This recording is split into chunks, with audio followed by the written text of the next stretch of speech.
Hello viewers, আমি Faisal Ahmed tips and tricks এর পক্ষ থেকে আপনাদের স্বাগতম। তো আশা করি আপনারা সবাই ভালো আছেন। আজকে আমি আপনাদের জন্য আরো একটি সাইবার সিকিউরিটি রিলেটেড ভিডিও নিয়ে আসছি, আর সেটি হচ্ছে সিম কার্ড ক্লোনিং। তো সিম কার্ডটা কিভাবে হ্যাকাররা ক্লোন করে ফেলে, বা সিম কার্ড ক্লোন করলে আপনার কি ক্ষতি হতে পারে, বা সিম কার্ড ক্লোনিং থেকে আপনি আপনার সিমটিকে কিভাবে রক্ষা করবেন, এর সম্পূর্ণ ডিটেলস নিয়ে আজকে আমরা আলোচনা করব। তো চলুন শুরু করা যাক। তো প্রথমেই আসি, হ্যাকাররা কেন মূলত আমাদের সিম কার্ডগুলো ক্লোন করে থাকে। তো হ্যাকাররা মূলত বিভিন্ন পারপাসে করে থাকতে পারে। যেমন হচ্ছে, ধরুন আমরা আমাদের সিম কার্ডটা বহুমুখী ভাবে ব্যবহার করে থাকি। যেমন অনেকে কথোপকথনের জন্য, অনেকে ব্যাংক রিলেটেড কাজের জন্য, অনেকে ভেরিফিকেশনের জন্য বিভিন্ন কাজে ব্যবহার করে থাকি। তো সেক্ষেত্রে সমস্যাটা হয় কখন, যখন আপনার সিম কার্ডটাকে ক্লোনিং করে নেয়। ধরুন আপনার একটা ব্যাংক অ্যাকাউন্ট আছে, অবশ্যই আপনার ব্যাংকের সাথে আপনার মোবাইল নাম্বারটা কানেক্টেড থাকে। আপনি আপনার ব্যাংকের পাসওয়ার্ডটা রিসেট করতে গেলে বা কার্ডের পাসওয়ার্ড রিসেট করতে গেলে আপনার ওয়ান টাইম ভেরিফিকেশন কোডটা কিন্তু আপনার মোবাইলের মধ্যে চলে আসে। তো সেক্ষেত্রে আপনার যদি সিম কার্ডটাকে ক্লোন করে, তো সেক্ষেত্রে সেই ওটিপিটা কিন্তু তার মোবাইলেও চলে যাবে, যার ফলে আপনার ব্যাংক অ্যাকাউন্ট থেকে আপনার টাকা ট্রান্সফার করে নিয়ে যেতে পারে। বা অনেকেই আছেন যারা ফেসবুক, গুগল এগুলো দেখবেন আপনার ওয়ান টাইম ভেরিফিকেশন কোড হিসেবে আপনার মোবাইলে ওটিপি কোডটা পাঠায়। তো ওই ওটিপি যদি নিয়ে যায়, তো সেক্ষেত্রে আপনার বুঝতেই পারছেন যে কি সমস্যাটা হতে পারে। আবার অনেকের যে সমস্যাটা হয়, যেটা হচ্ছে আপনার ফোনে আপনি যার সাথে, অন্য মানুষের সাথে যে কথোপকথন করতেছেন আপনার পার্সোনাল বিজনেস জন্য, তো সেই ক্ষেত্রে সেই কথোপকথনটাও কিন্তু তারা শুনে ফেলতে পারবে সিম কার্ড ক্লোনিং এর মাধ্যমে। তো এই ক্ষেত্রে এর কোন হ্যাকাররা এগুলো মূলত ব্যবহার করে থাকে? এগুলো মূলত ব্ল্যাক হ্যাট হ্যাকাররা, যারা মূলত অন্যদের ক্ষতি করে থাকে এবং সম্পূর্ণ ইলিগাল কাজ করে থাকে। এই সব হ্যাকাররা মূলত এই কাজগুলো করে থাকে। তো এখন আসি যে এটা কিভাবে হয়ে থাকে। আপনার সিম কার্ডটা কেউ চাইলে কি ক্লোন করে ফেলতে পারবে কিনা, বা এটার জন্য কি কি কন্ডিশন থেকে থাকে। তো এখন আসি যে আপনারা অনেকেই জানেন যে আমরা যে সিম কার্ডগুলো ব্যবহার করে থাকি, এই সিম কার্ডের যে টেকনোলজি, এগুলো কিন্তু বাইরের দেশেও কিন্তু ব্যবহার হয়ে থাকে।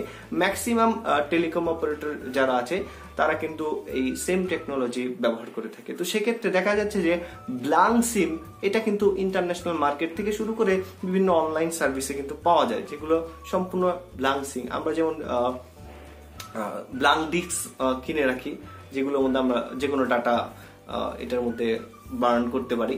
তো সেক্ষেত্রে এই সিম কার্ডও কিন্তু এরকম ব্ল্যাঙ্ক পাওয়া যায়, যেগুলোর মধ্যে আপনার পার্সোনাল যে ডাটাগুলো আছে। একটা সিম কার্ড, ধরুন আমার সিম কার্ডটার মধ্যে যে ডাটাগুলো আছে, এই ডাটাগুলো হুবহু কপি করে যদি অন্য কোনো সিম কার্ডে এটা রিড করে দেওয়া হয়, তখন সমস্যাটা হবে কি, সিম কার্ডটা ক্লোন হয়ে যাবে। আমার ফোনে যে ফোনটা আসবে, ঠিক একই ফোনটা কিন্তু অন্য ফোনেও চলে যাবে।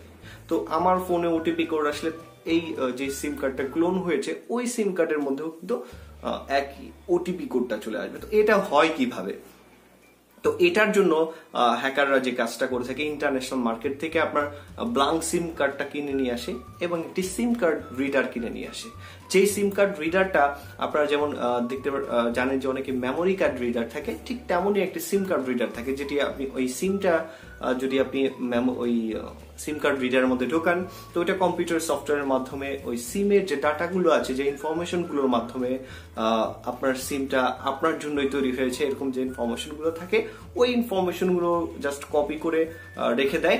তো পরবর্তীতে আবার ব্ল্যাঙ্ক সিমটা ঢুকে আপনার ওই সিমের মধ্যে ওই ডাটাগুলো রিড করে দেয়, যার ফলে একই সিম, একই ইনফরমেশনের দুটো সিম হয়ে যায়। যার ফলে যারা মূলত সার্ভিস প্রোভাইডার আছে, সিম সার্ভিস প্রোভাইডার, তারাও বুঝতে পারে না যে কোন সিমটা আসল, বা সিম কার্ডটাকে আসলে ক্লোনিং হয়েছে কিনা।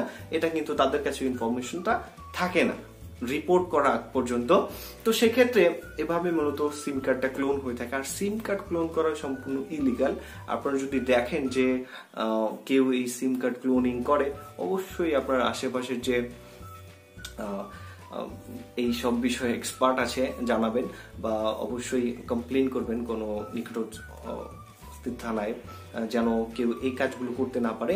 তো এখন আসি যে এইটা থেকে আপনি বাঁচবেন কিভাবে। এটা হ্যাকাররা, ধরুন আপনারা অনেকেই আছেন যারা যে কাজটা করে দেন, ফ্রেন্ডকে মোবাইল ধার দেন, যে আজকে তুই ফোনটা চালা, বা কেউ ফোন নিয়ে যায়, তো সেক্ষেত্রে সমস্যাটা হয় কি, যদি আপনার ফোনটা কারো কাছে দেন, পার্সোনাল ফোনটা যেটার মধ্যে আপনার পার্সোনাল ইনফরমেশন গুলো আছে, তো সেই ক্ষেত্রে যদি কেউ চায় আপনার ওই সিম কার্ডটা নিয়ে আপনার সিম কার্ড থেকে ডাটাটা রিড করে তারপর একটা ক্লোন সিম তৈরি করে ফেলতে পারে। তো অবশ্যই খেয়াল রাখবেন যে আপনার পার্সোনাল যে সিমগুলো, যেগুলোর মধ্যে bank account, Facebook account, Gmail account, যে অ্যাকাউন্ট গুলো আছে সেগুলো যেন, সেই সিমটা যেন আপনি কাউকে ফিজিক্যালি, যতক্ষণ পর্যন্ত আপনার সিমটা সে ফিজিক্যালি না নিতে পারবে ততক্ষণ পর্যন্ত সিম কার্ড ক্লোনিং করতে পারবে না। অনেকে বলে যে মোবাইল ফোনের মাধ্যমে সিম কার্ড ক্লোনিং করতে পারে, এটা সম্ভব না। যখনই কেউ আপনার সিমটা নিয়ে কার্ড দিয়ে রিড করবে তখনই কিন্তু আপনার সিম কার্ডটা ক্লোনিং পসিবল, এছাড়া কিন্তু কখনো এটা পসিবল না। তো সেক্ষেত্রে আপনার পার্সোনাল যে সিম কার্ডটা আছে এটা কাউকে দেবেন না, এবং অবশ্যই খেয়াল রাখবেন যদি দেখেন যে কোনোভাবে আপনার সিমটা ক্লোনিং হয়ে গেছে, তো সমস্যাটা হবে কি, যখন আপনাকে কল দিবে তো একসাথে কিন্তু দুইটা ফোন রিসিভ হবে না।